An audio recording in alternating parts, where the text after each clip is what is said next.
Quand je vous demande entre 10 millions fixe, mon cas hypothétique, peut-être même chimère, fixe chaque fin de mois, en contrepartie de ne pas trader, tout en sachant qu'on pourrait gagner plus ou moins chaque fin de mois. Quand je vous pose cette question, en fait, en réalité, c'est surtout pour mettre en évidence le fait que vous ne devez pas avoir une certaine cupidité accentuée. Il faut être un peu cupide, hein, mais pas accentuée parce que l'abus est toujours nuisible. Et par la même occasion, c'est aussi vous faire rentrer à l'esprit l'importance de l'effet cumulé. En fait, on doit tous être capables de connaître ce qu'on... C'est seulement si on reconnaît ce qu'on peut faire aujourd'hui ou non qu'on peut s'améliorer demain. C'est-à-dire aujourd'hui, combien de personnes sont-elles capables de transformer 1 400 $ en 1 million de dollars ou bien même en 20 millions? Tu prends la formation d'un gars qui peut le faire. On va dire ce gars, c'est moi. OK. Mais le truc avec la formation, c'est que ça ne te donne pas, ça te donne les, les outils, ça te donne plus ou moins les prérogatives, hein. Maintenant, il y a ce qu'on appelle l'exercice d'une prérogative. C'est-à-dire que, OK, tu sais comment faire, mais est-ce qu'aujourd'hui, tu as acquis cette capacité de façon constante à le faire? Donc, tu sais que c'est possible. Là, tu n'as même plus la foi. Parce que si tu as la foi, c'est que tu espères, c'est que tu n'as pas vu. Là, tu as vu. Tu sais que c'est possible. Donc, tu crois et tu le sais, tu as le savoir. La version poussée, quelque part de la foi, c'est la capacité. La foi, c'est de se dire, j'ai pas encore la capacité, mais j'espère que. La capacité, ce n'est plus espérer, mais c'est appeler à la manifestation. Donc, au-delà de la foi, qui te, qui te pousse à espérer, tu as la capacité qui te pousse à manifester. Donc, le niveau poussé de la foi, c'est la capacité à réaliser. Tu n'es plus un homme de foi, tu es un homme d'action, tu es un homme de capacité, tu es un homme de prouesse. Donc, tu dois être capable de reconnaître déjà ça. Et si tu peux reconnaître que pour le moment, sans te mentir à toi-même, tu n'as pas la possibilité de le faire, mais tu as les outils, c'est quand même difficile que tu te perdes. Donc, tu ne vas pas être cupide. Tu ne vas pas aller prendre des actions irréfléchies et déraisonnées. Tu vas faire des choses de façon structurée et, entre guillemets, calculée dans le bon sens. Voici pourquoi le séminaire, en fait, avait pour but de vous montrer que non seulement c'est possible, comment y parvenir, mais derrière,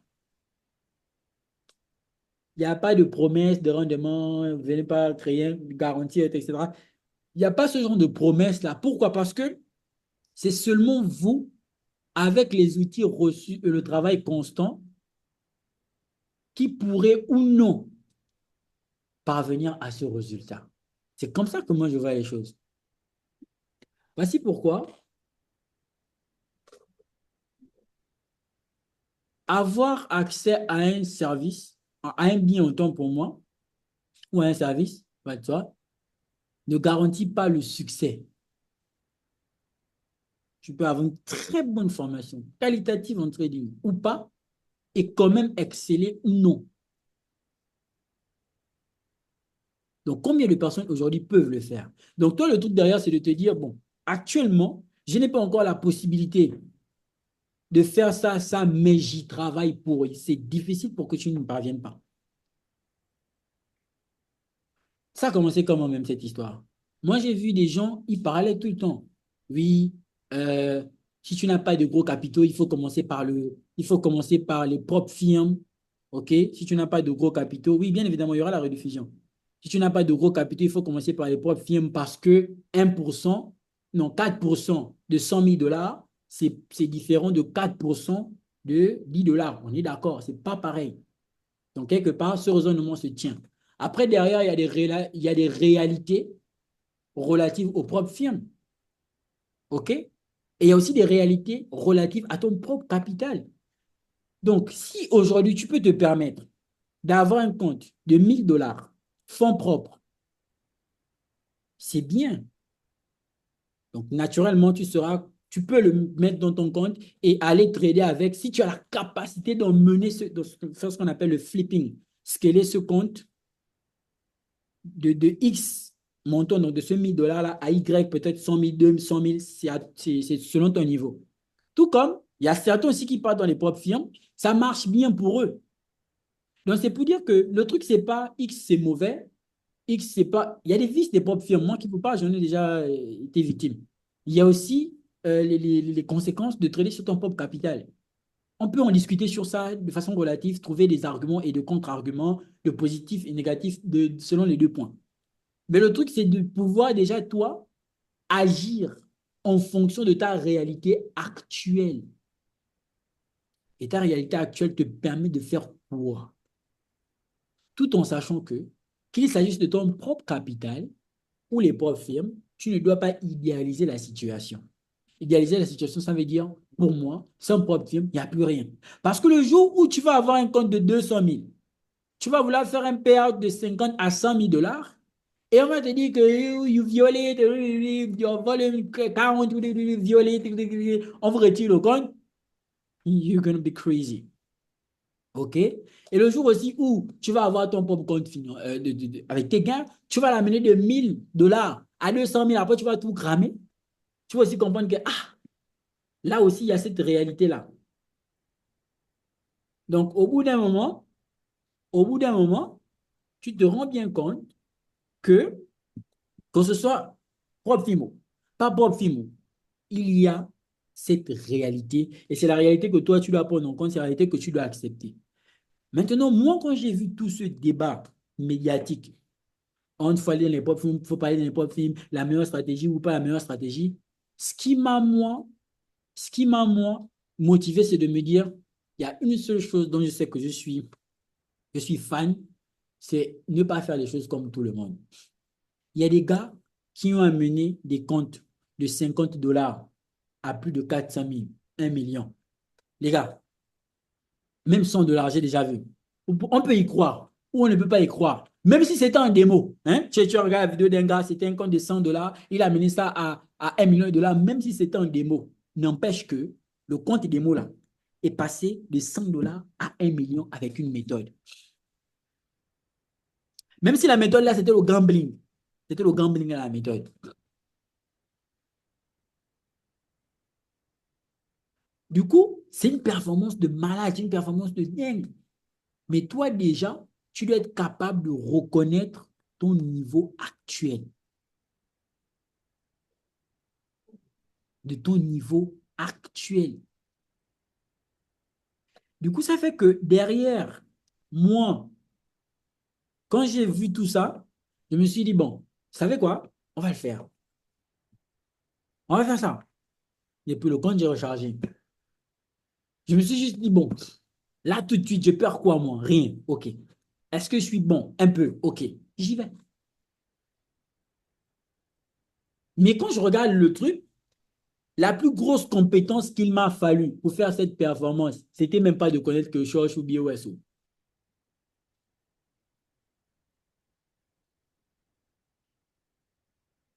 La gestion des deux là.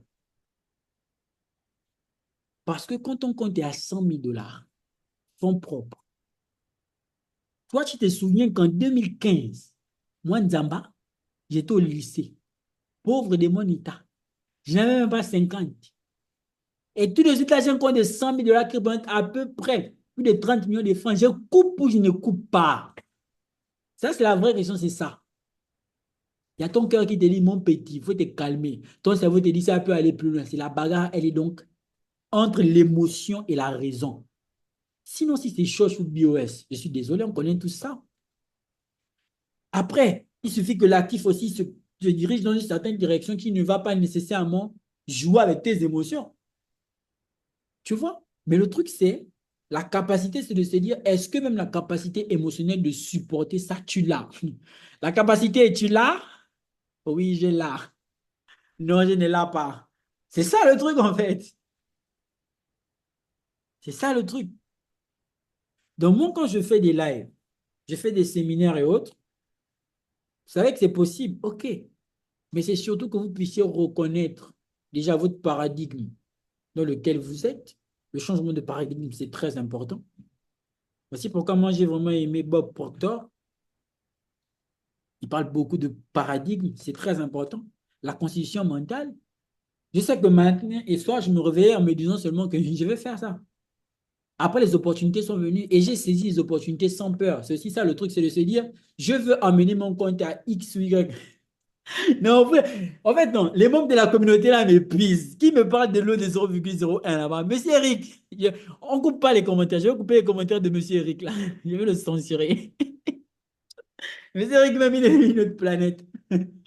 Donc, en gros, c'est de se dire que c'est vrai, c'est un gros travail de connaissance, mais c'est aussi surtout un gros travail de gestion émotionnelle et autres. Mais le plus important, c'est reconnaître ce qu'on a envie de faire sans pour autant jamais lutter. Et surtout, ne pas le faire pour autrui. À la base, j'étais parti sur un truc en mode, je vais faire ça et puis je vais filmer, genre le début, comment je prends les trades et tout, les analyses et tout. Je me suis dit, si je fais ça, peut-être c'est à des fins marketing. Mais je ne fais pas ça pour ça. Je fais ça pour moi. Donc, si c'est pour moi, oh, je peux les avoir, je peux avoir fait ces personnes au compte, m'en fous, c'est dans mon compte. C'est le plus important. Mais derrière, le truc, c'est en mode, bon, je vais faire ça, ou bien je vais acheter la formation du gars qui a fait ça, moi aussi, je vais faire ça. Non, il faut bien que tu comprennes que c'est par palier. Et il faut surtout bien que tu comprennes, conformément aux informations que tu as acquises, quelle est toi ta réalité. C'est pourquoi je disais au départ, c'est aussi un peu compliqué de faire ça si tu as déjà un problème pour bien te nourrir, si tu as ce genre de truc-là, c'est complexe, quoi, c'est complexe. C'est exactement ça. C'est complexe, mais c'est vraiment pas impossible. Et ce n'est c'est une performance de dingue. Mais s'il fallait dans le sens de la comparaison, il y en a bien plus. Il y a des personnes qui le font bien plus. C'est la psychologie. Donc, c'est possible à condition que j'accepte la situation dans laquelle je suis. Cette performance, ça reste dans les archives en disant, quelqu'un a déjà fait ça, c'est capable enfin, c'est possible de le faire. Même si je ne suis pas encore capable de le faire, c'est possible de le faire. Ça a pris 3 mois chez un individu. Ça a pris 2 mois chez un autre individu. Peut-être qu'il est parti sur le sens du gambling et autres, etc. Même si pour moi, ça me prend 1 an, 2 ans, 3 ans, je sais au moins ce que c'est possible. Mais le plus important, c'est que j'y arrive de façon consciente, tout en sachant que c'est possible. La vie est un jeu dans lequel on a des rôles. C'est tout. Je me permets de poser une question rapidement. Bien sûr. Et Jean, en vous t'entendant expliquer, alors pourquoi les gens disent que certaines personnes vendent du rêve? Bon, Ouais. je prends le cas de faire par exemple. Genre, on le qualifie de vendeur de rêve. Mhm. Pourquoi? OK. En fait, il y a un truc qui est très bizarre avec la connaissance. Fiacre génère des millions. Regardez, moi, je n'ai pas vu le compte, enfin, je n'ai pas été avec Fiacre quand il a tradé, tu vois. Il montre ses comptes sur Internet, OK? Il y a plusieurs raisons. Mais une chose est sûre, c'est que en fonction de ce qu'on voit et en fonction de ce qu'il dit, Fiacre génère de l'argent en trading, des millions de dollars en trading. Est-ce que toutes les personnes qui achètent la formation de Fiacre font les mêmes performances que Fiacre ou sont nécessairement rentables? Non. Il n'y a pas que Fiacre, attention. J'en fais partie. Est-ce que les personnes qui prennent aussi ma formation sont directement rentables? Non. Parce que ce qu'on appelle rentabilité là, ça ne dépend ni de Fiacre ou encore de sa formation ou de moi ou encore de ma formation. La dernière fois, je vous avais parlé de s'approprier la connaissance qu'on a reçue d'une formation, proprement dit. Maintenant, qui parle de vente de rêve? Est-ce que la vente de rêve, c'est parce que il affiche un certain train de vie et que les gens qui vont acheter sa formation n'ont pas le même train de vie ou ne s'y approchent pas? Est-ce qu'ils parlent plus des performances de ces étudiants qui réussissent que ceux qui ne réussissent pas? À coup sûr, il y a comme, comment dire, il y a comme une sorte de non-dit ou encore une sorte de pas clair et tout, etc. Mais généralement, ceux qui parlent de vente de rêve sont les personnes qui déjà ne peuvent pas, dans un premier temps, le faire, ne sont pas encore en mesure de le faire et peut-être pensaient que c'était aussi facile. Parce que pour quelqu'un qui sait que c'est pas facile, qui continue de charbonner, il n'y a pas de commentaire négatif. Pour celui qui est dans un processus d'apprentissage continu, il ne se plaint pas. Il apprend seulement et il essaie de comprendre. Maintenant, est-ce que quand on dit vente de rêve, est-ce qu'on dira que Fiacre ne vit pas son rêve? Il vit son rêve. Et je disais qu'il y a un truc qui est bizarre avec la connaissance, c'est que, et je vous promets que c'est compliqué de fermer sa bouche quand on a la connaissance. Quand tu sais qu'aujourd'hui, tu étais dans un certain état, tu as compris comment faire X, Y chose, et que tu peux aussi permettre aux autres de le faire, ça va être compliqué de fermer ta bouche dans un premier temps. Dans un second temps, il y a aussi l'aspect pécuniaire, oui. Parce que même si je suis fiacre, même si je suis, je ne sais pas quel autre trader puissant, etc., qui génère des millions et des milliards, le but, c'est d'être riche. Et c'est aussi de créer une source de revenus. Avec quoi? Ses compétences. C'est-à-dire que derrière, même si je génère 2 millions de dollars, si je peux faire la commercialisation de mes services et que ça me permet de rentrer, ça me permet de faire rentrer de l'argent avec ce que je sais, ce n'est pas une source d'activité à négliger. En l'occurrence, la vente de formation ici ne sera pas une source de, ce ne sera pas à négliger. Maintenant, toujours est-il que, comme tout business, effectivement, il y a des personnes qui pourront ne pas être rentables, peut-être bien formées ou mal formées. Ça va dépendre, la non-rentabilité va dépendre d'un individu à un autre. Mais ce qu'il faut surtout prendre en compte, c'est que est-ce que le fait de gagner de l'argent, oui, c'est possible. Avec les supports à résistance, c'est possible. Avec XY stratégie, c'est possible. Donc là, il faudra vraiment interroger les personnes qui parlent de vente de rêve. Pourquoi elles parlent de ça? Quel était leur espoir et leur attente? Peut-être que derrière, dans la communication, parce que tu sais, tu peux bien faire la chose, et sur Internet, tu dis, si vous rentrez dans mon groupe privé VIP Oracle, si vous prenez ma formation, vous allez être capable de faire ça comme moi. Là, dans la communication, les gens entendent, il suffit juste qu'on prenne et puis on va faire comme lui, et puis ça va passer. Mais au bout d'un moment, quand tu as appris des choses, tu es devant ton écran et que tu rentres en position, OK, au bout d'un moment après, ton trade à 5 dollars, tu coupes. Il y a un autre qui rentre en position, il a laissé jusqu'au TP. On va dire, vous avez eu la même formation, le des parties dans le sens, toi tu es sorti. Tu n'auras pas le résultat que celui qui a laissé le trade courir. C'est juste pour dire ici que il y a une portée qui nous incombe à tous, c'est-à-dire la formation, la qualité de la formation, comment c'est dispensé, les cours, etc. Est-ce que quand les gens ont des préoccupations, ça incombe au formateur, dans un premier sens. Mais non, l'application ou encore la compréhension, ce n'est plus nécessairement une prérogative du formateur, mais du formé. Et maintenant, est-ce qu'à partir de là-bas, le formé en question est dans un processus, ou il est dans un processus de gambling? Peut-être que c'est à ce niveau où on n'est peut-être pas assez précis dans la communication. Et ça peut frustrer. Peut-être que voici pourquoi certains parlent de ah, c'est un vendeur de rêves et tout, etc. Mais est-ce que si on parle en termes du rêve, est-ce qu'il ne vit pas son rêve? Si.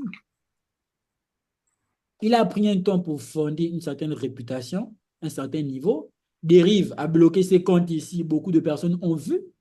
S'il était en partenariat avec Dérive pour arnaquer les gens, je pense qu'au bout d'un moment aussi, ça allait sortir. Il s'est plaint à plusieurs reprises. Moi, je fais en tout cas partie des personnes qui ne peuvent pas remettre la légitimité d'un trader. Même si après, on me dit que le trader, là, c'était un faux et tout, etc., je vais dire, il a bien commencé. Après, il y a eu des vices de trading, il est tombé. Parce que pour faire du trading, même pour venir arnaquer les gens en trading et faire des lives, parler aux gens, si tu veux arnaquer les gens et tout, il faut déjà un certain courage. Ce n'est pas n'importe qui. Voici pourquoi des hackers, ils passent voler les formations des autres et ils essayent de vendre. Sinon, eux-mêmes, là, ils devaient prendre dans ce qu'ils ont volé là, mélanger, faire pour faire leur histoire et ils devaient aussi parler, on devait les entendre.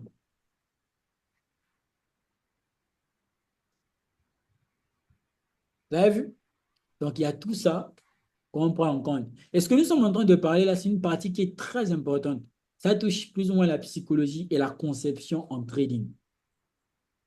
Il y a beaucoup dans le chat qui disent les graphiques, on était censé parler du Bitcoin. Mais voici la vérité, choquante même. C'est que après, on va parler du Bitcoin. Et pourtant, certains vont sortir, ils ne vont pas croire. Les opportunités là vont passer, d'autres vont rater. Aïe, moi, je sais. Ça fait 1 an que je suis là. J'ai duré là. Une autre question. Oui, Dans vos propos, quand vous parlez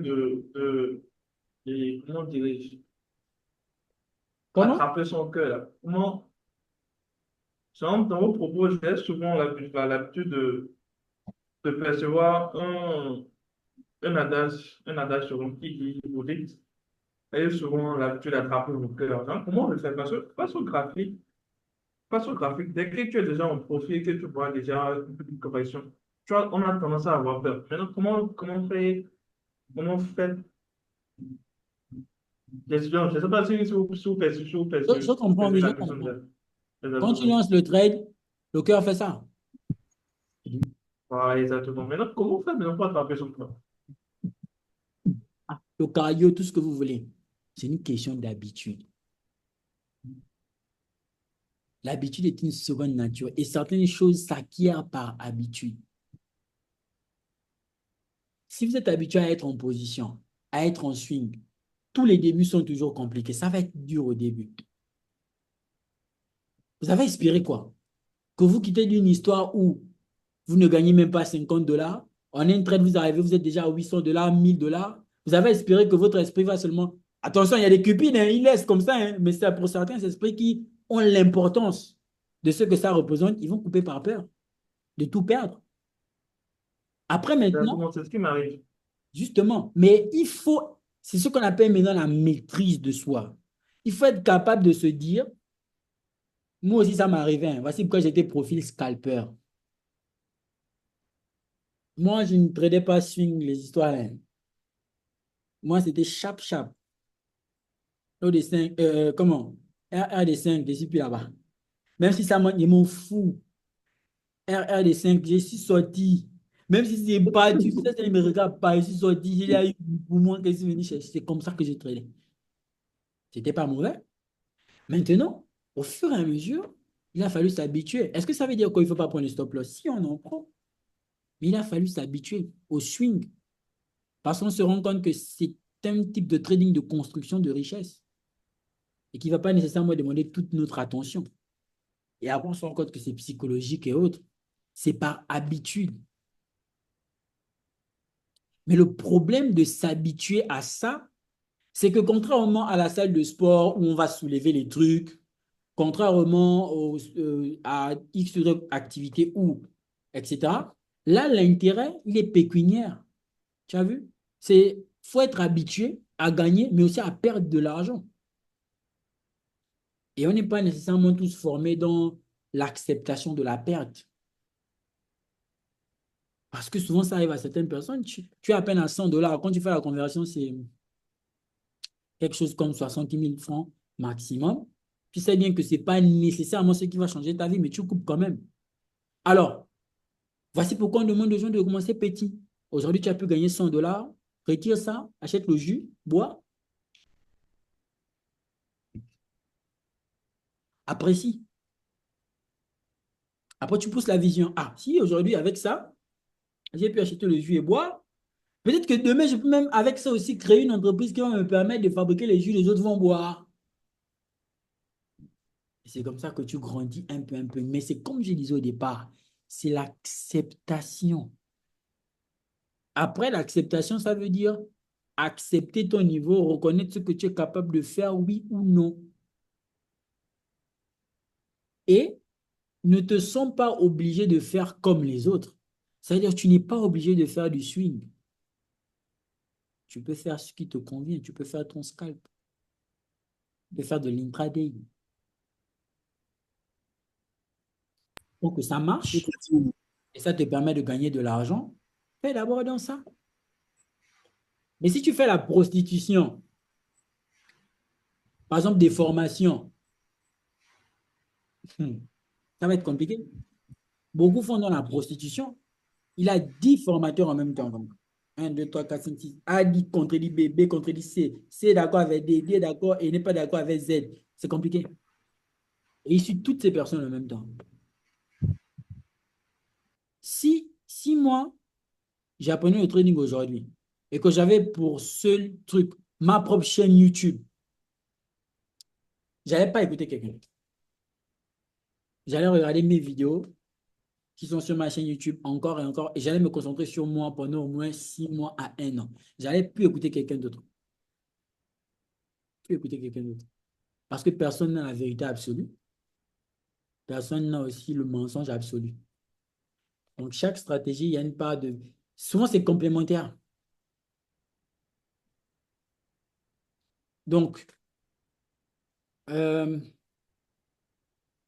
c'est dur de garder une position. Un jour, j'étais là, dans mes débuts, là, j'ai pris un trade sur le Bitcoin. Déjà que ce n'était pas l'amour fou. C'est parti jusqu'à 1 000 $. Ah, ça fait un retracement, c'est venu me BE. Ça m'a BE à 2 heures. Je n'ai pas dormi. Ça, c'est normal. Pourquoi tu peux le sommeil? Non, j'ai pas dormi parce que j'ai pas dormi parce que j'étais en train de cogiter et ma tête faisait que faire la conversion à chaque fois de ce que les 1 000 $ là. Non, j'ai pas dormi. Ma tête faisait que faire la conversion des 1 000 $. Eh, j'ai pas dormi, oh. J'avais mal. Ah, j'avais mal. J'avais trop mal même. Après, j'ai compris que c'est pas le marché de mon grand-père, c'est ça. Je me soumets à ça. J'aurais coupé. Toujours est-il que cet argent actuellement, je ne l'aurais plus eu aussi. C'est un fait.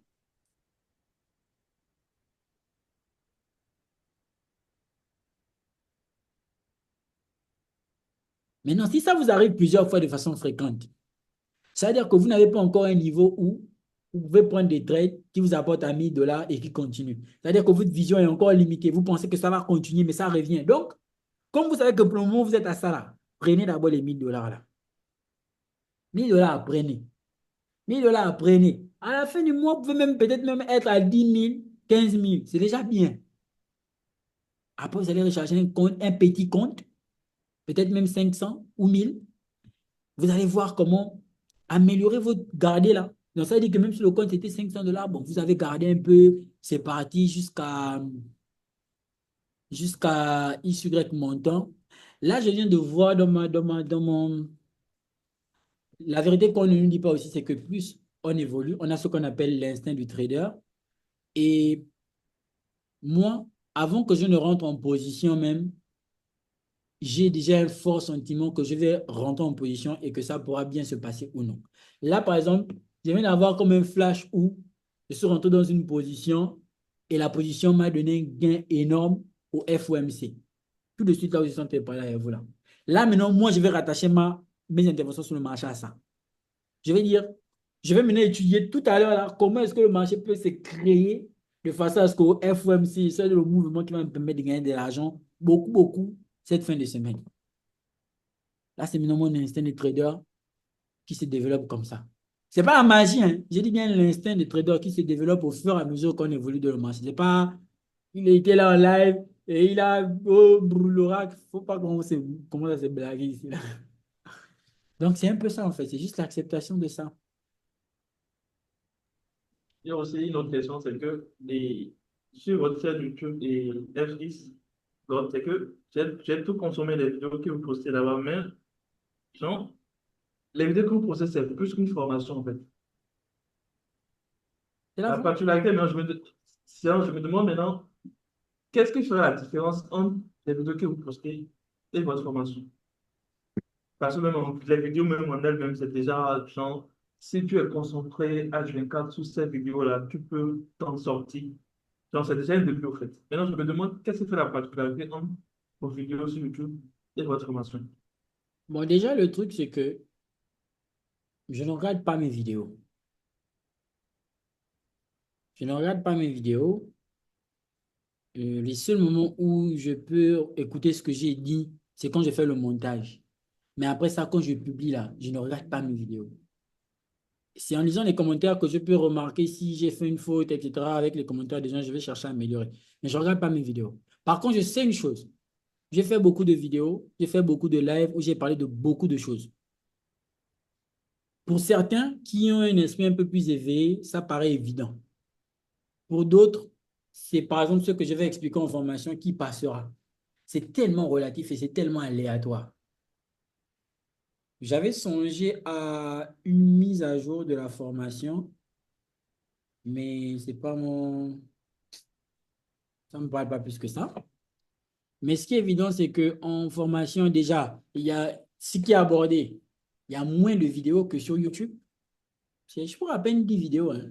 Le SMC jusqu'à la fin. Il y a à peine 10 vidéos qui durent à peu près 1 à 2 heures de temps. C'est assez long, bien que le nombre soit restreint. Donc, ça fait plus gagner en temps que sur YouTube où il y aura un peu tout en même temps. Donc, c'est aussi ce côté structure-là. Donc là, j'essaie de voir comment refaire des formats un peu plus courts. Donc, je pense que les avantages peuvent se jouer à ces niveaux-là ou aussi au niveau de vidéo backtesting. Donc, dans les lives où on va potentiellement aborder certaines choses, où les gens auront la possibilité de poser des questions, où il y aura d'autres livres aussi. Donc, il y a un peu plus de package. Mais c'est vrai que si on est bien focus sur YouTube, ça pourra nous prendre potentiellement beaucoup de temps, mais on pourra beaucoup apprendre. Mais vraiment, je dirais plus ce fait-là de gagner en temps et aller directement à la chose. C'est plus ça. Après, derrière, c'est vraiment un travail de fond personnel qu'il faudra effectuer. Moi, j'ai une question. Oui, Je ne sais pas si vous avez déjà posé la question. Pourquoi une personne peut être excellent en compte des mots, mais dès qu'il passe en réel, il perd tout. au rapport d'intérêt. Il est excellent en compte des mots, mais dès qu'il passe en réel, comme s'il perdait tous ses moyens. Qu'est-ce qui se passe entre le réel et la démo, vu que c'est le même marché, c'est les, c'est tout est pareil, mais il perd tout. Bob Proctor, Bob Proctor t'aurait dit, Bob Proctor t'aurait dit qu'en fait, en réalité, ta fréquence vibratoire est en démo. Ta pensée est en démo. Tes actions sont en démo. Et qu'il n'y a pas de conflit d'intérêt. Tu n'auras rien à perdre en démo. Par contre, lorsque tu es en réel, quand c'est faux, c'est faux. Quand c'est vrai, c'est vrai. Tu sais que c'est vrai. Tu sais que tu as quelque chose à perdre. Automatiquement, comme tu n'es justement pas habitué à ce réel, ta stabilité énergétique, émotionnelle, psychologique, l'adrénaline, c'est comme si tu as une poussée d'adrénaline. Ça monte comme ça. Et ça peut faire en mode, ça va commencer par exemple à te brûler la vue parce que tu es trop surexcité, tu veux trop rentrer en position, tu veux trop bien faire et au final, tu fais mal. Alors qu'en démo, tu es plus reposé, tes énergies sont plus calmes, tu n'as rien à perdre. Voici pourquoi moi, je ne dis pas aux gens, ne dirais pas en démo. Moi, j'ai dit aux gens, ne faites pas le démo. Pour ceux qui me pratiquent bien, j'ai toujours interdit aux gens de faire des démo. Pourquoi? Parce que plus vite tu rentres en réel, tu te casses la tête, tu te casses la face, mieux tu apprends vite. Par contre, si tu es en démo, tu vas gagner une confiance dans le faux. Et puis tu vas utiliser la fausse confiance dans le vrai. Mais le marché va te gifler. Même, je répète bien, même pour tester les stratégies, ne travaillez pas en démo. Tu travailles ta stratégie dans le faux pour venir l'appliquer en vrai. Et là, moi, je le soutiens, hein. Le démo, c'est l'une des arnaques. Il ne devait pas exister le démo, en fait. C'est vrai, vous allez me dire que oui, mais le démo permet de créer le compte. Oui, ça peut. En fait, dans le démo, si quelqu'un a fait quelque chose en démo, maximum 1 jour ou 2 jours, il sait comment placer l'ordre, il sait comment déplacer le BE, il sait comment le stop loss c'est quoi, il regarde les pipes, cotation, le spread. C'est juste ce qu'il doit savoir en démo. Après, dès qu'il a terminé de faire ça, il supprime le démo, il dépose. S'il veut tester sa stratégie, il prend un petit compte, il va recharger le petit compte. Même si c'est 500 $, il recharge le 500 $. C'est un argent qu'il est prêt à perdre et il travaille avec le petit 500 $ là. Ne traînez pas le démo. J'ai toujours déconseillé aux gens le démo. Même si quelqu'un me dit, bon, il ne va pas recharger 500 $, il va recharger 20 000 $ et que c'est un débutant, il veut passer en réel pour tester sa stratégie. Plus vite il se fait mal, plus vite il se cogne, mieux il apprendra. Souvent, tout ça, ce sont les facteurs de ralentissement de psychologie, des mots. Les gars, ce ne sera jamais pareil. La réalité, ce ne sera jamais pareil en fait. Conclusion, faites-vous mal. C'est un mal pour un bien. Mais faites-vous mal à hauteur d'un mal que vous pouvez momentanément supporter. C'est-à-dire, même si vous avez 50 000 $, si vous voulez tester la stratégie, prenez même un petit compte de 500 $, allez-y avec. Il y a de fortes chances que vous puissiez le cramer, mais vous êtes en réel. Le subconscient reçoit l'information qu'on est en réel. La conscience qui prime, parce que, en fait, en réalité, la conscience intervient très peu dans la vie de l'homme. OK? Généralement, on utilise notre conscience pour réfléchir, rationaliser et tout, etc. Mais le subconscient, c'est la base, c'est la mémoire de tout. Tout est dans le subconscient. Or, votre subconscient, lui, il s'en fout de si c'est vrai ou c'est faux. L'information que vous lui donnez là, c'est ce qu'il prend. C'est la conscience qui régularise. Donc, si vous êtes à la pensée du démon, quand le réel arrive, quand votre conscience arrive, elle va vous pousser à agir comme un démon. Vous n'allez pas placer le stop loss, vous allez prendre l'eau des 200, vous allez être irrégulier, irrespectueux. Parce que vous êtes en démo. C'est l'information que le subconscient a. Et donc, ce qui se passe, c'est que vous faites un mot en démo. Le subconscient, pour lui, le démo, là, c'est ce qui est vrai. Tu vois, donc tu l'habitues à ça. Après, du jour au lendemain, tu arrives de nulle part comme ça, là. Tu mets le réel. Mais il ne comprend plus rien. Donc, tu commences à agir en désordre. Alors que si tu lui as dit depuis le départ que mon petit, c'est le réel, il faut te concentrer. Il va se concentrer, il va agir en conséquence. C'est comme quand on vous dit, il y aura la bagarre. Est-ce que vous vous dites, ou bien lui là, il veut vous poignarder. Est-ce que vous vous dites, il y a des fortes choses que son couteau sont un démo. Vous prenez le truc au sérieux parce que, mine de rien, il te tue en fait. Donc toi, si tu passes en mode instinct de survie, tu es en réel.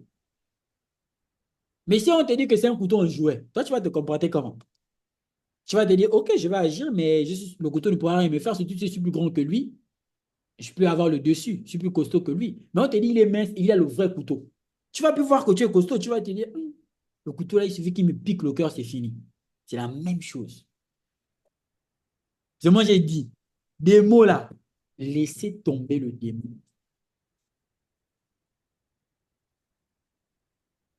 Vous allez cramer en réel, assumez ça comme ça. Dites-vous que je crame pour apprendre. Personne n'a l'abri du cramage, même moi là. Je peux prendre 10 personnes ici là. Vous me donnez vos comptes pour gérer ou bien pour valider Pop Film. Je vais peut-être valider que 2. Je vais cramer 8. Parce que je rentre dans d'autres sphères. Je rentre dans d'autres conditions psychologiques. La pression augmente. Ce ne sont pas mes comptes. Ce n'est pas mon argent. Mais mon argent, je peux accepter de le perdre facilement. Voici pourquoi ceux qui font la gestion des comptes, au début, ça marche. Après, ça capote. Ceux qui font les signaux, ça peut marcher un temps. Après, ça capote. Alors, Plutôt, coach, oui. en fait, excusez-moi, en fait, j'ai une question, en fait. Mhm. Parce que moi, lorsque je vois vos analyses, euh, je, je- je vois que vous changez à chaque fois des graphiques, en fait. Aujourd'hui, quand vous faites une analyse, vous êtes dans le graphique de FX, FXCM. Et après demain, il y a qui, en fait, comment ça s'appelle, l'autre là. Et hier, vous avez fait votre analyse sur le CM Home Market. C'est par rapport c'est par rapport aux validations des zones ou bien aux éléments, en fait. En fait, les brokers, là, les market, Vantage, Oanda, etc., souvent, ce n'est pas précis. Souvent, chaque graphique montre ce qu'il veut, chaque broker montre ce qu'il veut. Donc, moi, généralement, ce que j'ai tendance à faire, c'est je viens dans MetaTrader 5, je regarde le graphique MT5 qui est en concordance avec celui de TradingView. Donc, celui qui est en concordance sur TradingView, celui qui est en concordance avec celui qui est sur mon téléphone, j'aurais tendance à faire les analyses où je vais prendre des positions là-bas. Maintenant, je peux avoir les deux autres graphiques pour du suivi. Parce que je ne peux pas faire des annotations LTF et HTF, ça va rendre ça sale. Donc, il y aura un graphique où je vais prendre des positions avec des annotations et autres. Il y aura le graphique où je vais prendre le suivi de façon HTF, LTF, etc. C'est comme ça que j'utilise ça. Parce que souvent, tu prends, surtout sur Bitcoin, il y a trop de manipulations. Souvent, tu arrives sur le graphique. Par exemple, pour Bitcoin, c'est Binance.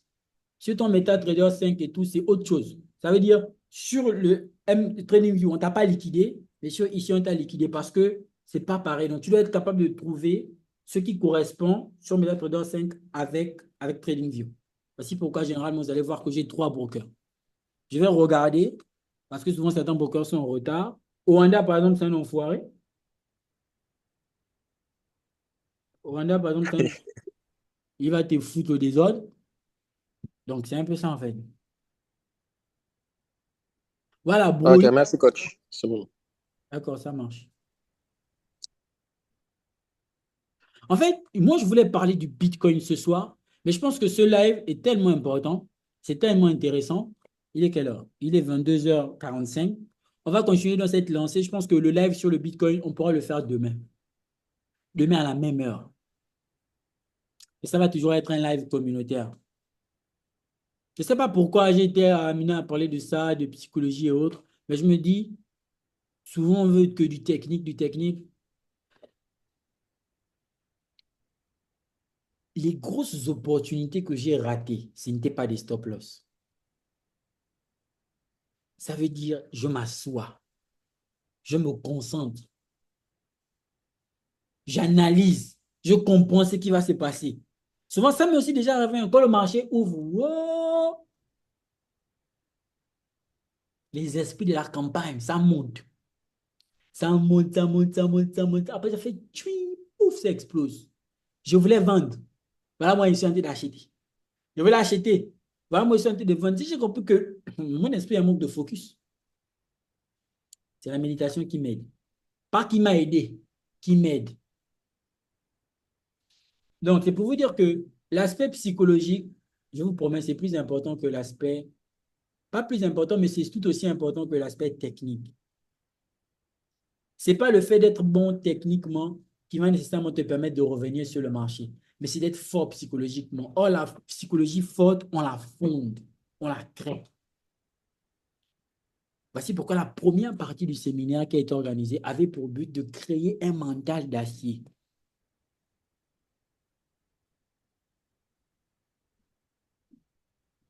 Là, par exemple, sur le gold, j'observe, hein. Bitcoin, tu vois, je trade. Mais j'observe beaucoup parce qu'au final, tu te rends compte que c'est l'observation qui te sauve.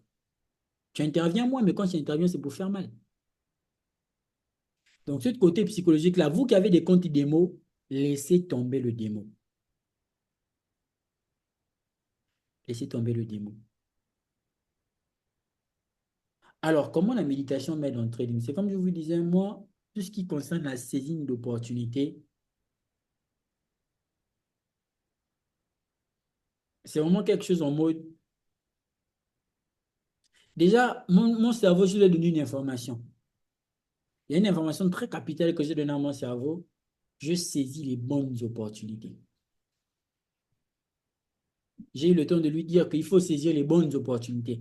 Ça veut dire que si je suis dans un trade, par exemple, de retracement, si je ne suis pas à l'aise avec, je vais couper le buy limite ou le sell limite. Je vais couper. Ça va aller dans le sens que je voulais, mais mon cerveau n'identifie pas ça comme étant une bonne opportunité. Peut-être parce que je ne suis pas dans la tendance de fond. Donc, tu peux dire, moi, je vais faire du trading. Ton cerveau, il sait ça. Mais il faut être très précis avec ce genre de choses. Te dire, mon petit, je vais trader. Je suis un trader rentable, mais permets-moi de ne trader que les bonnes opportunités. Parce qu'il y a ce qu'on appelle les opportunités empoisonnées. Et ça, je peux me mettre en méditation sur ça. Je peux faire 30 minutes sur un mois, 2 mois, 3 semaines. Là, maintenant, c'est de façon continue. Ou quand je vais m'asseoir pour méditer, j'aurai toutes les pensées que vous voulez, hein. Mais quand je suis en méditation, je peux me répéter ça pendant des heures. Je ne saisis que les bonnes opportunités en trading. Certains pensent que vraiment, il faut aller réveiller le grand-père qui est mort, ou bien Bouddha, ou bien Jésus de sa tombe. Non, ça n'a rien à voir. Je peux m'asseoir, par exemple là, je vais m'asseoir, assis comme je suis là, en position de lotus, je suis très décontracté. Matin, midi, soir, je prends au moins 15 à 30 minutes. Je suis un trader rentable et je ne saisis que les bonnes opportunités. Je peux même encore être plus précis. Je suis un trader rentable, je ne saisis que les bonnes opportunités sur Euro-USD par exemple. Au bout d'un mois, c'est l'information que mon cerveau a. Après, je ne vais pas juste être là à me dire, je suis un trader rentable, je saisis les bonnes opportunités sur Euro-USD. Genre, je ne crois pas. Il y a une vivacité dans la citation, dans le mantra. Après, dès que j'ai fini, je ne vais pas rester là maintenant. Que bon, là, bon, j'ai terminé ma séance de méditation. Donc, techniquement, automatiquement, EURUSD va prendre la position seule. La bonne, non. Je viens maintenant sur le graphique. Je fais mes analyses sur EURUSD. J'essaie de voir, j'essaie de comprendre s'il a fait ça, c'est pour ça. Est-ce qu'il va monter ou est-ce qu'il va descendre? Ce sera le retracement. Donc, je fais ça sur EURUSD. Dès que j'ai fini de faire l'analyse, je prends le téléphone. J'ai déterminé combien j'ai envie de perdre. Je place l'ordre limite. J'attends. Ni plus, ni moins. S'il m'a stop loss, OK, je prends le truc. D'accord, il m'a stop loss parce que bon, j'ai quand même un tel info momentum. Donc, prochainement, je ne fais plus ça. OK. Je peux le prendre, je le colle quelque part. Je sais que bon, sur EURUSD, quand il fait ça, prochainement, je ne fais plus ça et tout. C'est comme ça qu'on apprend de façon consciente. Il n'y a pas de secret miracle. Il n'y a pas de formule miracle. Je suis désolé pour les personnes qui pensent qu'il faut sortir en vampire, mais pour moi, c'est ce que je sais. Peut-être qu'il y a d'autres méthodes, je ne suis pas contre, mais pour moi, c'est ce que je sais. Très bon. OK. Demain, je reviens, je fais la même chose. Au bout d'un moment, si je suis vrai avec moi-même, il n'y a pas de raison que ça ne marche pas. Et je me souviens tous les trades que j'ai eu à prendre, qui sont bien passés, les gros trades. Je suis seulement venu, j'ai analysé, j'ai cru, j'ai placé l'ordre. C'est tout. Il n'y avait pas d'autre secret derrière. Si tu acceptes le SL là, ça va. Mais si toi, mais non, regarde le paradoxe. Si tu fais ce que je te dis là, si tu fais ce que je te dis là, sur un compte démo, ça va marcher, hein. Et tout ce que je vous dis, j'ai déjà fait. Ça va marcher. Oh. Ah, ça va trop bien marcher, hein. Quand tu vas passer en réel, non, ça ne va pas marcher. Parce que tu as attiré les bonnes opportunités sur le compte démo. Il faudra maintenant reprogrammer le cerveau pour attirer les opportunités sur le compte réel. Parce que quand je vous dis, plus tôt vous partez en réel, vous cassez la gueule, plus vite et mieux c'est.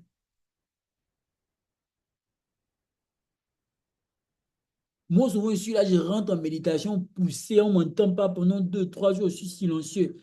Je suis en train d'invoquer fort, fort. Et ça m'arrivait beaucoup avant. J'ai fait l'analyse.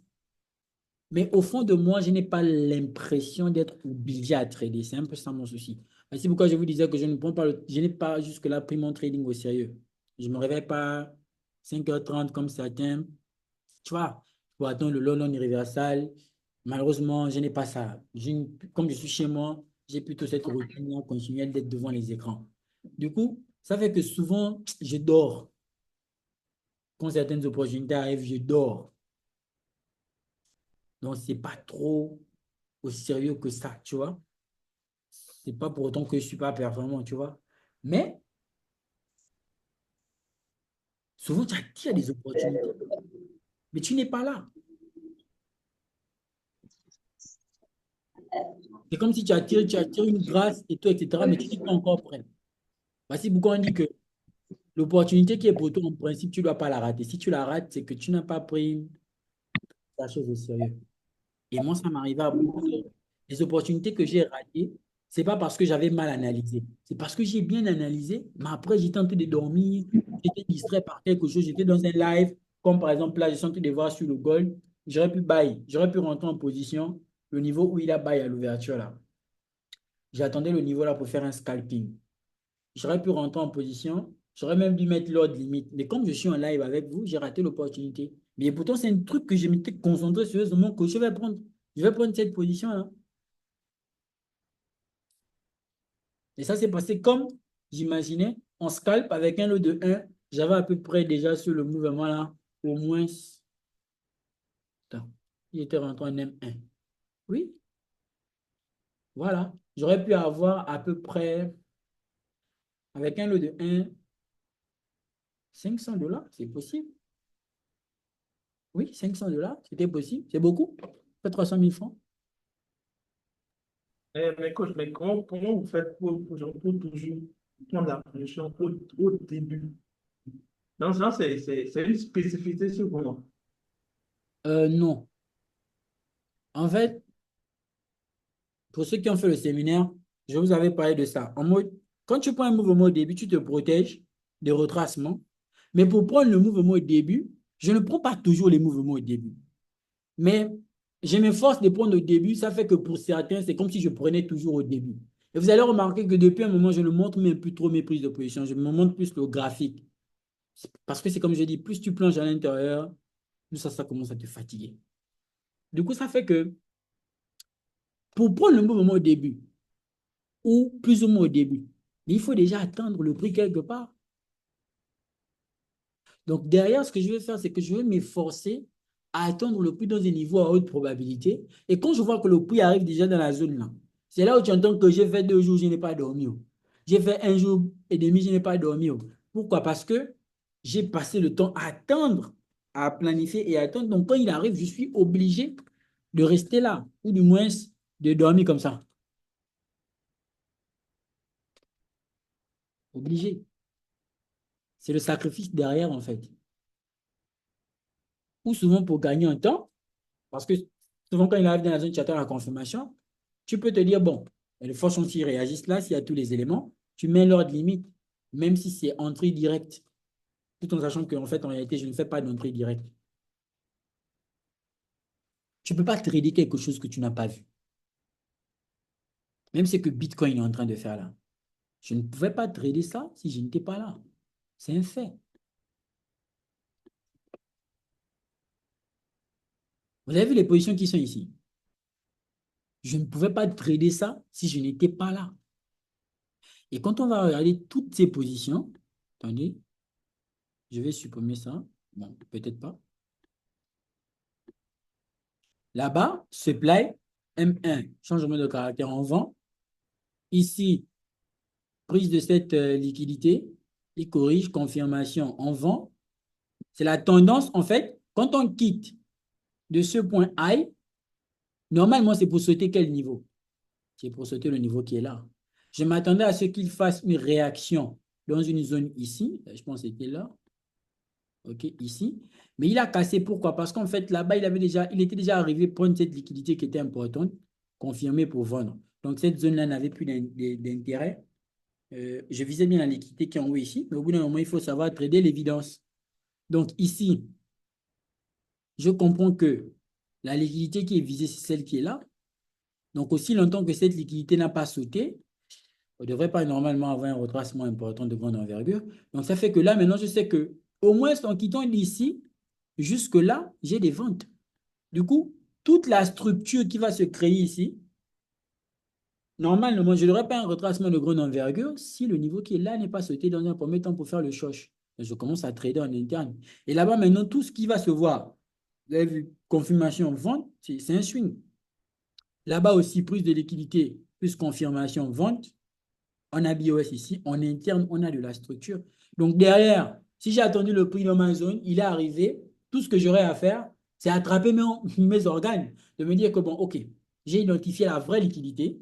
Je sais où il est en train d'aller. Je prends les positions dans le sens de la vente. On peut arriver dans la supply. OK? Supply qui est là. Il y a aussi l'autre en haut. Pour le moment, il me donne des confirmations dans celle qui est ici. Je fais quoi? Est-ce que je me dis, va aller en haut? Non, je traite celle qui est là. Et comme je sais que la liquidité qui doit sauter d'abord, c'est celle-là, pour pouvoir, pourquoi pas venir réagir dans la zone qui est ici, parce que c'est la zone la plus pertinente, ça fera maintenant du sens qu'on fasse quoi? Qu'on retrace le changement de... On est sur une heure. Donc, normalement, une fois la liquidité qui est ici sautée, on peut prendre appui là pour retracer, peut-être dans ce supply qui est ici, pour exploiter maintenant ce changement de caractère. Parce que le mouvement qui descend là, ce n'est que l'expansion de ce changement de caractère-là. Donc, derrière, c'est juste une compréhension et l'application. Donc, c'est-à-dire que dès le moment où l'OP est arrivé dans cette zone, ici, j'étais au téléphone hein, quand c'est arrivé, j'ai coupé mon appel. Attendez, allez hop. Voilà. Donc, quand il est arrivé ici, il était quelle heure? Il était 1h du matin. 1h du matin, prise de position, le prix a coulé, il est venu liquider ce niveau le lendemain. Il est venu liquider ce niveau à 14h. Après, donc là, derrière, tu fais seulement que suivre le prix. Fais seulement que suivre le prix. Le fait déjà d'avoir identifié les liquidités, celle-là, puis celle qui est ici, ça te permet de ne pas te disperser. C'est que cette liquidité, normalement, devrait sauter. Une liquidité importante. Donc, tu peux te permettre maintenant de faire le swing en toute tranquillité.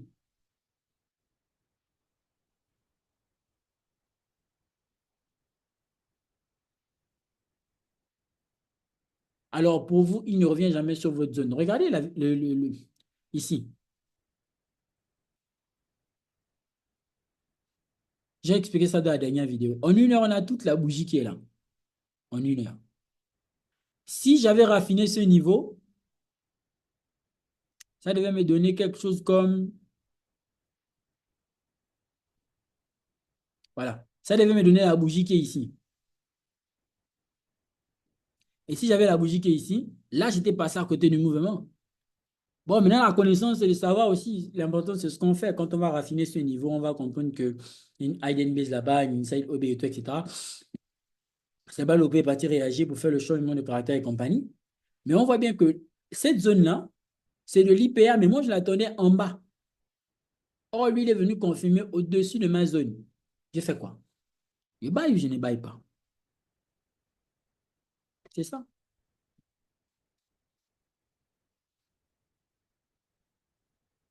C'est ça le truc.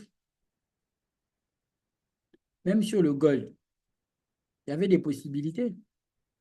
Regardez, quand on revient ici, on est dans un retracement. Mais le plus important déjà, c'est de comprendre où il part. Genre la liquidité qu'il est en train de partir chercher. Quand on arrive ici en H4, on se rend compte que c'était la liquidité là qu'il devait aller prendre. Donc techniquement, on doit retracer jusqu'à la prise de cette liquidité. On a un peu la liquidité, là il stagne un peu. Donc ça veut dire que dans tout le mouvement, c'est un mouvement en retracement, on avait des possibilités. Tout ça, c'était des possibilités. Vous allez voir que même dans les possibilités, c'est toujours des entrées plus ou moins shift. Pour voir buy jusqu'au niveau où il est actuellement. Et donc là, il est en train de réagir dans une supply. Il a fait confirmation. Tac, tac, tac. Il est en train de vendre. Là, il est revenu réagir dans une sorte de break-up-block après prise de cette liquidité. C'est possible qu'on ait maintenant le retracement ici. On va voir ce que cette nuit propose. S'il ne vient pas réagir dans cette supply. Donc derrière, On a qu'à maintenant identifier les grandes liquidités, les zones d'intervention en fonction de la structure et agir en conséquence.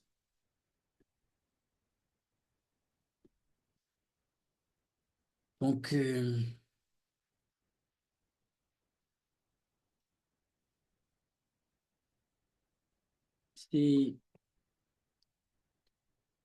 pense que c'est plus ça, la compréhension de ce qu'on fait, qui nous fait toute la différence.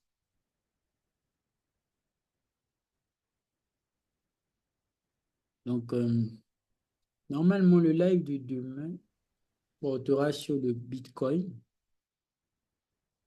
J'aurais aimé le faire aujourd'hui, mais c'est parti autrement.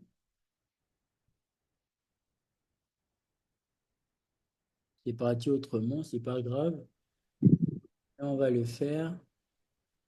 Très important, très intéressant. Tout ça, la grosse majorité des points évoqués là, ce sont des points qu'on a évoqués dans le VIP. Dans le séminaire et autres. Voilà quoi. Ici, quand vous arrivez, vous avez vu, le schéma, il est propre, hein? Clair. Retest, tu doses. Là, il revient là. Bah, on scalpe, effectivement. Tac, tac, tu fais la structure minute. Donc ici, quand tu repars en M15,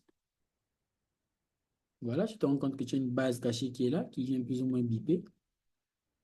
OK? De non, qui vient. Donc, c'était très minutieux, très judicieux. Il vient là. Il y a des possibilités.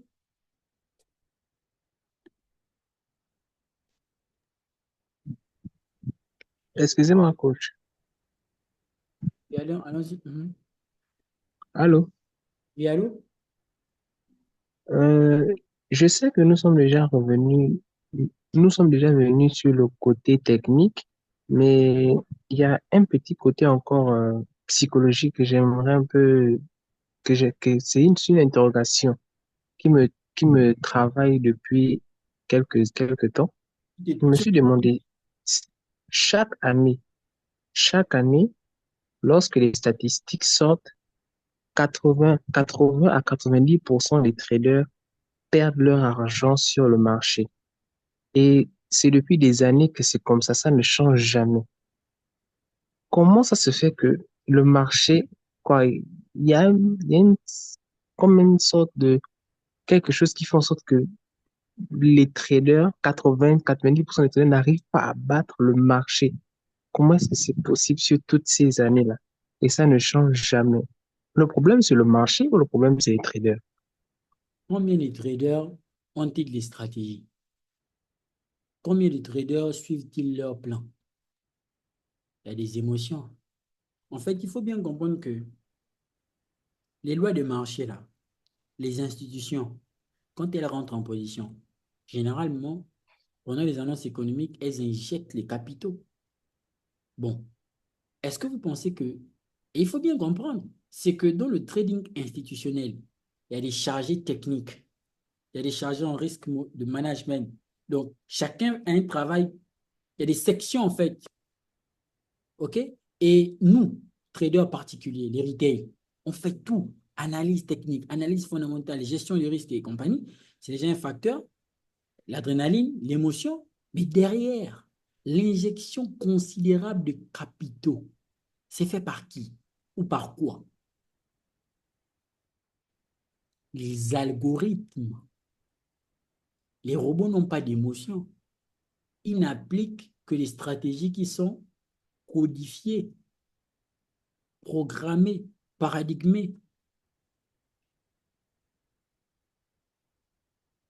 Contrairement aux particuliers qui, généralement, viennent trader son stop loss, viennent parce qu'ils ont vu sur YouTube qu'ils seront riches en 2 jours, ce n'est pas le même rapport de force psychologique dans la gestion et analytique. Comprenez que l'écart est important. Et dans ce genre de situation, vous l'avez mentionné, il y a d'autres qui arrivent pour combattre le marché. Mais comment sait-on qu'on combat le marché? C'est quand on commence par trader son stop loss. Parce que le stop loss, c'est notre garantie. Regardez, quand il y a des news économiques ou des gaps importants, qu'est-ce qui se passe? il y a ce qu'on appelle le glissage du stop loss. C'est-à-dire que tu étais censé perdre 200 dollars, tu en perds 1000. Parce que la pression de l'annonce économique était importante, par exemple. Ça crame des comptes. Donc, pour tous ces facteurs-là, les institutions sont toujours des bigs. Voici pourquoi derrière, on a parlé du trading dit institutionnel, SMC, ICT et compagnie. Donc, si on a compris ça,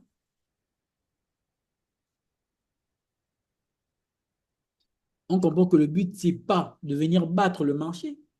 Combien qui intervient en fait? Ce sont les institutions, les pays, grandes entreprises et autres. À hauteur de quoi? Injectent des millions et des milliards. Quand tu prends le marché Forex, c'est big. Donc, nous, on arrive avec notre petit compte de 100 000 francs ou dollars pour venir bouger quoi? Pour venir bouger qui? Pour venir battre qui? Se battre contre quoi? Avec quelle arme? L'idée est même d'abord venue comment? C'est le diable. C'est l'incompréhension claire de ce qu'on fait. Et si on a compris ça, on devient humble. Je ne suis qu'une simple goutte d'eau dans un fleuve. Je vais seulement prendre mes petites gouttes, je vais aller créer ma piscine chez moi. Mais jamais, en aucun cas, jamais le fleuve là chez moi, il va mourir là-bas, il va me noyer. Et si on est donc humble comme ça sur le marché, automatiquement, nos actions font preuve d'humilité. On ne perd plus notre temps à discuter avec quelqu'un, combien il a fait l'année passée, combien il a gagné le mois là. Personne ne gagne, personne ne perd. Tous ces transferts. Dans le marché, personne ne gagne, personne ne perd, tous ces transferts. Aujourd'hui, tu as transféré tes 200 dollars à l'autre. Demain, l'autre, il va te transférer ses 200 dollars. Après, demain, c'est comme ça. Mais si toi, tu veux manger les 200 dollars de tout le monde, déjà, on va te manger et tu ne vas rien gagner. Après, on va encore te manger encore psychologiquement et puis tu vas abandonner l'histoire. C'est juste ça. L'aspect psychologique est très important. Et même en combat, même, bon, enfin, moi, je prends par exemple le cas du judo, il y a la préparation mentale. Mais non, tu peux le faire et tout. Tu viens, on te dit, tu viens pas nécessairement pour gagner, tu viens pour participer, tu viens pour t'améliorer. On essaie de te mettre dans un univers où tu n'es en concurrence avec personne que toi-même. Rien ne se perd, rien ne se crée, tout se transforme. Mais chez nous, c'est rien ne se perd, rien ne se crée, tout se transfère. Donc, les gars, j'espère vraiment que ce live-là, d'échange un peu sur la psychologie et autres, ça a aidé pas mal de personnes.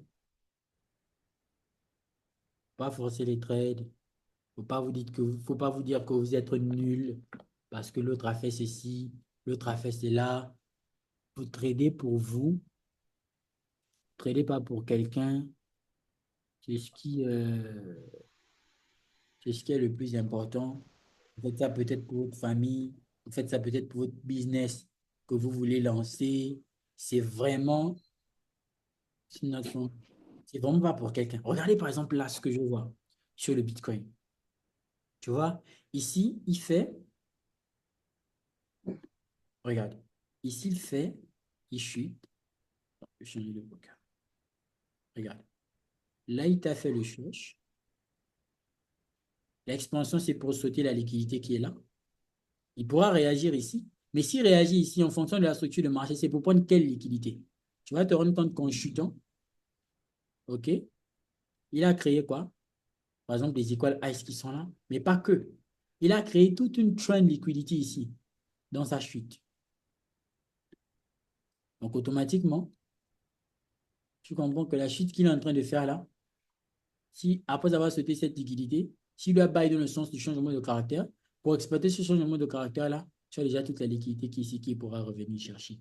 Donc là, maintenant, bien que tu étais dans la vente parce que le colis va se livrer ici, avec l'appui qui est là, tu peux pourquoi pas chercher un buy, tout en sachant que c'est juste un buy de retracement, dans la mesure où, quand tu vas retenir un H4 par exemple, la structure que tu trades, c'est en fait en réalité, sorte de structure baissière.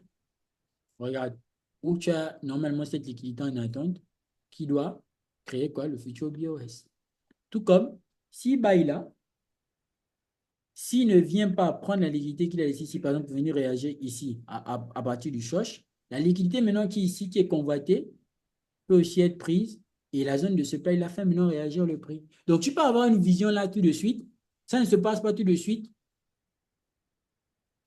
mais ça prend un peu de temps. Pourquoi? Parce qu'il faut manipuler. Il faut conduire certaines personnes en erreur. Par exemple, le fait qu'ils viennent, par exemple, faire choche ici, certains vont se dire, OK, il a fait choche là.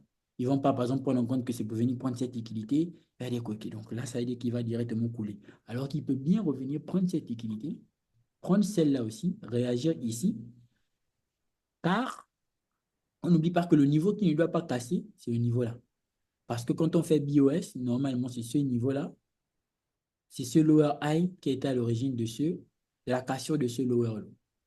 Donc, ça reste des possibilités. Donc, on a un scénario global et on a aussi des micro-scénarios sur lesquels on peut se baser pour pouvoir agir de façon importante. Et on comprend que donc, dans ce sens-là, tout ce qui est important pour nous, c'est quoi? C'est la compréhension. J'ai dit quelque chose hier à quelqu'un. J'ai dit à quelqu'un, il m'a dit, oui, comment se fait-il dire que souvent, j'essaie de prendre tous les mouvements? Je- Parce que si on suit un plan de trading, on peut pas prendre tous les mouvements. C'est ce qui est la vérité. Si tu as un plan de trading, ton plan, bon, peut-être si c'est un plan combiné de beaucoup de stratégies, tu auras beaucoup de mouvements que tu vas prendre, mais tu ne pourras pas prendre tous les mouvements. Mais si tu vois quelqu'un au-delà du plan, normalement, je ne dois pas dire ça dans cette vidéo. Pourquoi? Dans ce live. Parce que ça peut conduire, ça peut être mal interprété par beaucoup de novices. Au bout d'un moment dans le trading, non, on arrête de trader un plan, montrer de la compréhension. Vous allez me dire c'est ambigu, parce que le plan est souvent basé, est très souvent basé sur une compréhension. Mais oui, mais souvent on traite un plan qui ne découle pas de notre compréhension, mais qui marche. Tu peux avoir un plan que je suis en train de suivre, tu trades. Ce n'est pas un plan qui a été fait à partir de ta compréhension, mais c'est un plan qui marche. Tu respectes bien, ça marche, mais ça ne découle pas de ta compréhension. Donc souvent, quelquefois, plus tu évolues, tu arrêtes de trader un plan. Tu commences à trader ta compréhension. Et quand tu traites ta compréhension, oh là là, c'est énorme. Tu peux rentrer n'importe où, n'importe quand, à tout moment. Regarde par exemple ici. On est d'accord que si on attend le gold ici, hier, en temps normal, ok, on a Shosh, beaucoup l'attendaient là. Il prend ça et il baille. Tout en sachant même que si on prend l'outil boîte de gants, on a là et ici. On voit que là, il réagit où? En plein premium, mais il baille. Pour beaucoup, je suis sûr que vous n'êtes pas rentré dans le trade parce que c'est comme ça.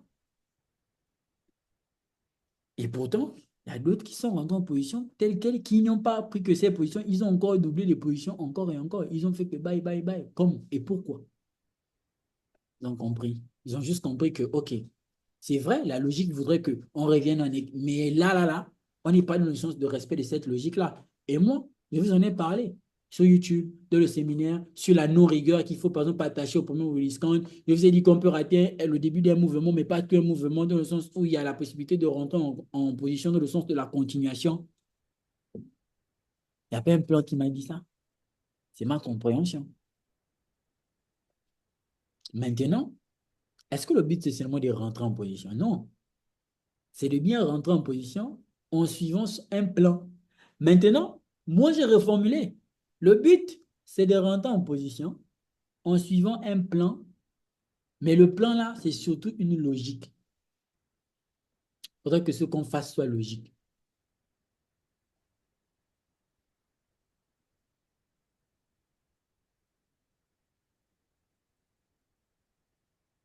Attention.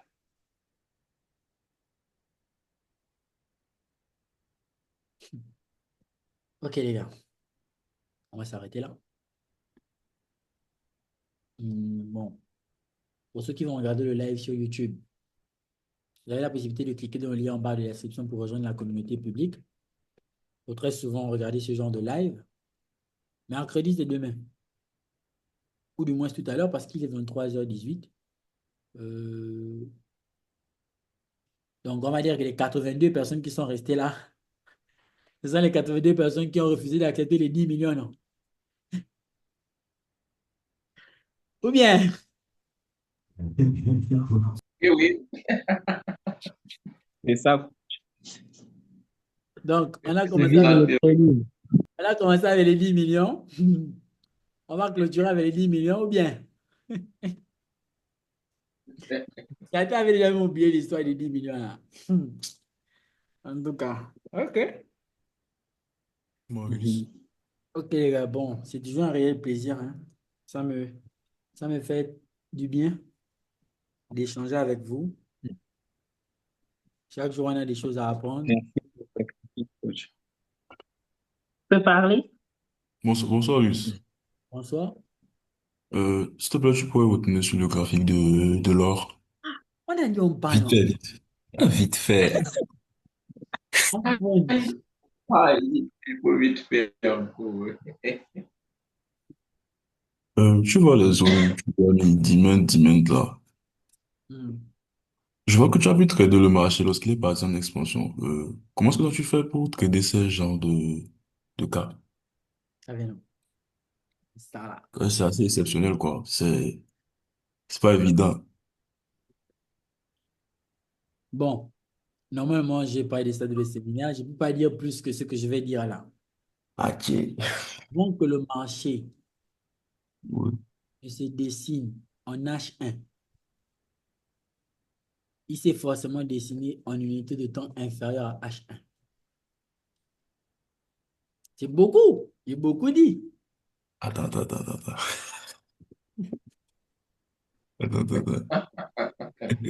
Vas-y, répète un peu. Coach, répétez. Avant que le marché, avant que le marché, avant que le marché ne se dessine en H1, il s'est forcément dessiné dans les unités de temps inférieures à H1. Ah, ok. Ok.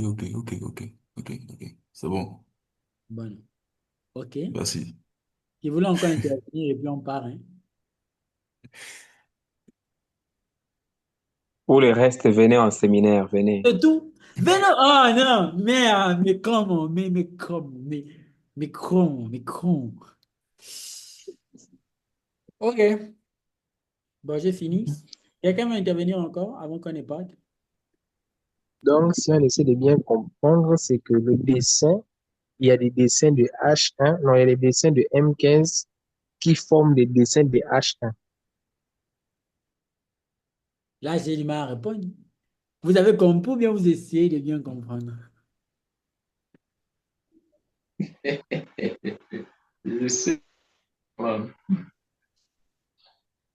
C'est exactement ça. On ne part pas nécessairement à 2, Allô, coach. on passe par un ou par zéro. Oui, allô? S'il vous plaît, Le coach, contenu du est-ce que vous séminaire pouvez est... refaire? Pardon, monsieur Ibou. Le contenu du séminaire et non le canal VIP. Pour les personnes qui n'ont pas assisté au séminaire, vous avez la possibilité de nous rejoindre dans le VIP. Les rediffusions sont disponibles. Oui, coach, je voudrais avoir un petit retour sur le graphique de l'or en H4.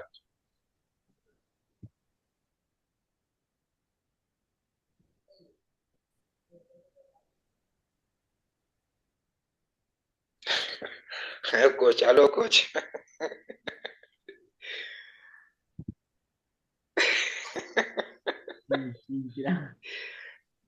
Tous les gens qui ne savent pas dessiner là, tant pis pour vous. On vous a dit sur le dessin des H1. Non, c'était le jardin. Laisse. Oui, H4. On a dit faire dessin, apprenez à dessiner. Oui, monsieur Ibou. Je cadence aussi à celui-là, mais je vois les retours, les celles là. Ça ne va pas où? Ça fait grrr, grrr, grrr, je comprends rien. Le souci du micro, c'est que l'eau est en tendance aussi, mais je vois les attentes en bande là. Oui, dans le prochain live, dans le live précédent public, on a expliqué pourquoi les trucs en vente, etc. là, ce n'est qu'une question de chasse aux liquidités et de correction de grande envergure. D'accord, coach. Venez au live Il y public. avait aussi un souci au Venez au live public là. niveau, Regardez aussi les rediffusions. Vous avez aussi un autre souci au niveau de la alliance entre le BOS et l'IDM. Donc, la différence entre la liquidité et l'IDM, parce que vous pouvez toujours identifier cela. Est-ce qu'il y a une différence entre les deux? VIP. Vous êtes dans le VIP, je crois bien. VIP, bootcamp, vidéo épinglée sur la structure de marché et les liquidités. Tout y est.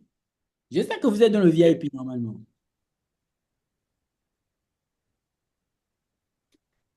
Donc, Oui, coach. voilà. Allez-y vous mettre à jour. C'est ce que j'ai dit, non. Souvent, vous êtes là où il y a l'or, là, mais vous ne savez même pas. Exactement, exactement.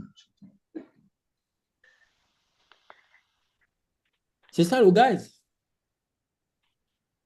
Parce que quand je disais tout à l'heure au frère, là, on peut même aller analyser Bitcoin, là. Quand ça va arriver là-bas, non. Il y a des gens qui vont rater l'opportunité parce que ce n'est pas une histoire d'aller analyser, c'est une histoire de est-ce qu'on vibre à la fréquence de la saisine d'opportunité, oui ou non. Et là, je sais très bien. Alors, coach. Matrose. Là, sur Gold, maintenant, on voit que il est parti sauter la liquidité de la réaction qu'il avait fait sur le breaker et il a initié un retracement. Selon votre compréhension, cet retracement peut aller jusqu'où? Déjà, le retracement, il est valide parce que le breaker block est toujours valide. Ça peut partir là où il est là, comme ça, il coule. Tout comme il peut remonter pour faire quoi? Pour non seulement tomber le gap, et pourquoi même pas aussi aller prendre la liquidité qu'il a laissée en haut ici. Ce sont deux possibilités. Toujours est-il que si on doit agir là où il est là, c'est seulement avec confirmation. Et confirmation, est-ce qu'il a déjà donné dans la zone où il est? Oui. C'est ce qui a permis la vente du jour, qui représente ces bougies qui sont là. Mais c'est toujours une chasse aux liquidités. Est-ce que le retracement qui permettra de prendre, de considérer ce changement de caractère est valide jusque là où il est? Regarde, si tu fais ça, quand tu prends de ce niveau à celui-ci, parce que n'oublions pas que normalement, le niveau qui est là a pour but de venir sauter le niveau qui est ici, si on reste logique dans le sens là, on voit que là, on est déjà bel et bien en discount. Et avec la confirmation qu'il y a à faire ici, il peut se baser sur ce breaker-là avec des confirmations fortes pour pouvoir continuer à descendre. Mais je le vois bien d'abord venir combler ce gap qui est là. Après, c'est une forme de logique, mais rien ne l'y oblige. Pourquoi? Parce que la liquidité qu'il devait venir prendre dans son retracement a été prise. Et on sait qu'il y a cette zone de supply, après avoir comblé le gap pour faire réagir le prix. S'il ne réagit pas dans ce niveau-là, il va remonter ici et descendre. Ou si ça pète trop, il monte, il casse tout, hein. Ok. C'est ce qui fait fatigue avec le gold et autres, parce que les actifs impulsifs là, il peut te créer un retracement comme s'il retrace jusqu'au ciel, après il bipe le paradis, il revient.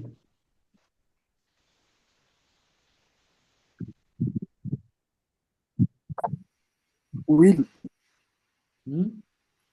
bonsoir. J'ai une question. Comme tout à l'heure, tu as dit que ce qui se passe en H1 se passe aussi en petit time frame. Mais là, dans l'histoire, c'est que avant d'aller chercher des grosses liquidités, il ne doit pas aller chercher des petites liquidités.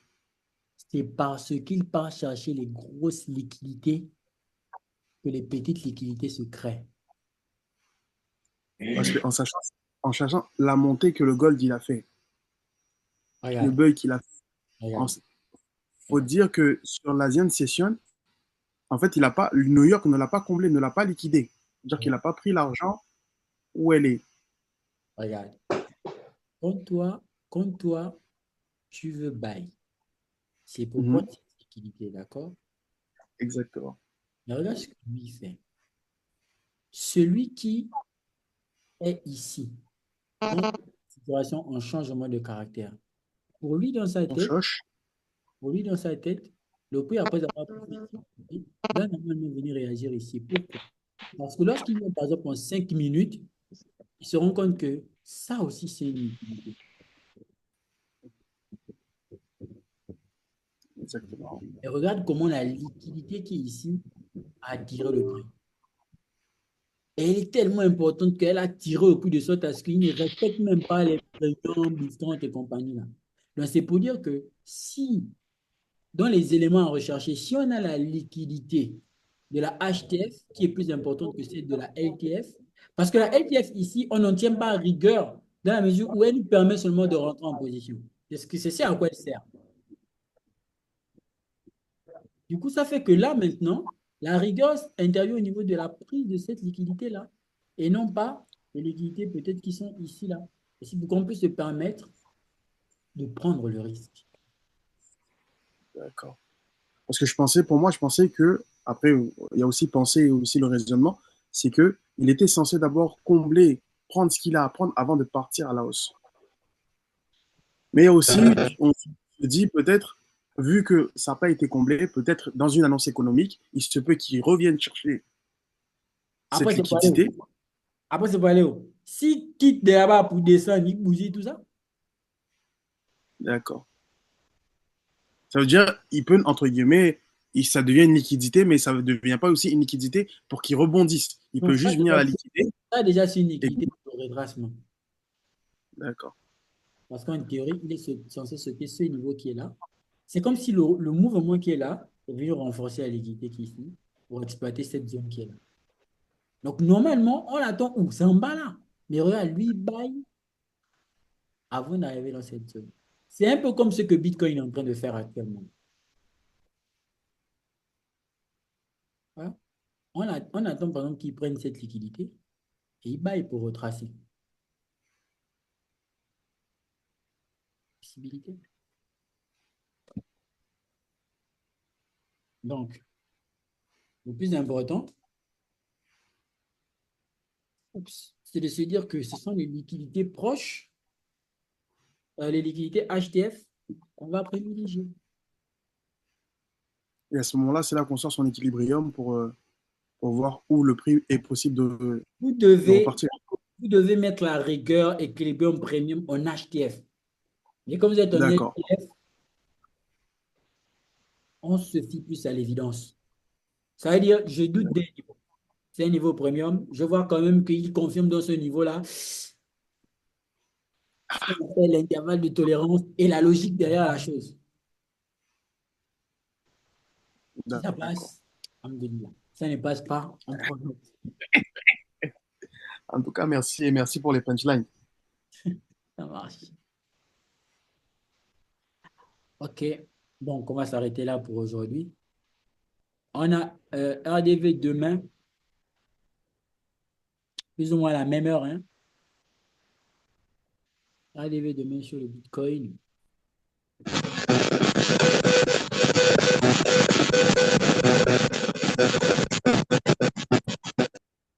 Il a mangé quoi? Il est d'abord dans quel ramba là-bas. Oh, monsieur Bitrim, c'est comment? Bien, oh. Alors, bien. on est le bruit. On ne vous entend même pas bien. Ça fait un bruit là, je ne peux même pas reproduire ça. Je disais, ça va bien.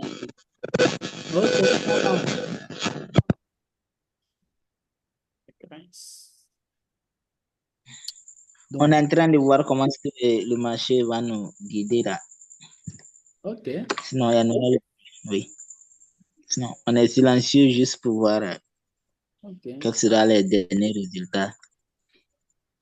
Comme on a saisi le séminaire, bon, on peut dire plus ou moins, un peu acceptable, hein. Ok. Donc, merci beaucoup pour vos partages de connaissances, je vais dire. Mhm.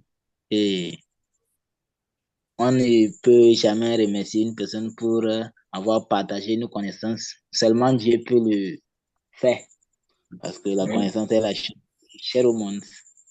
Mhm. Et que un jour, moi, j'ai pris même un jour de passer comme le temps de... Sinon, je kiffe beaucoup ce que vous faites. Seulement, voilà pourquoi ici un peu silencieux pour pouvoir assimiler et acquérir beaucoup de connaissances avant de réagir. Ouais, Merci. c'est toujours bien de parler de ce qu'on maîtrise. Ok, les gars, donc c'était un réel plaisir. Donc, on n'oublie pas qu'on se retrouve normalement demain, mercredi, pour aborder effectivement la partie relative au Bitcoin sur les éventualités qu'on a dans les semaines et les jours à venir. On était au 100 au début. Actuellement, nous sommes à peu près 70 personnes. Nous sommes là depuis 20 heures. Il est pratiquement 20, enfin 0 heure, autrement dit 24 heures. C'est un réel plaisir de toujours échanger avec vous.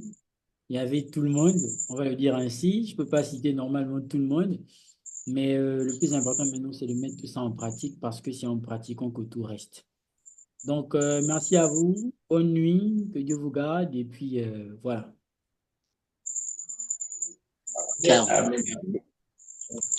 Merci beaucoup, coach. Merci, coach. Bonne soirée. Je vais vous laisser un message sur votre WhatsApp, s'il vous plaît.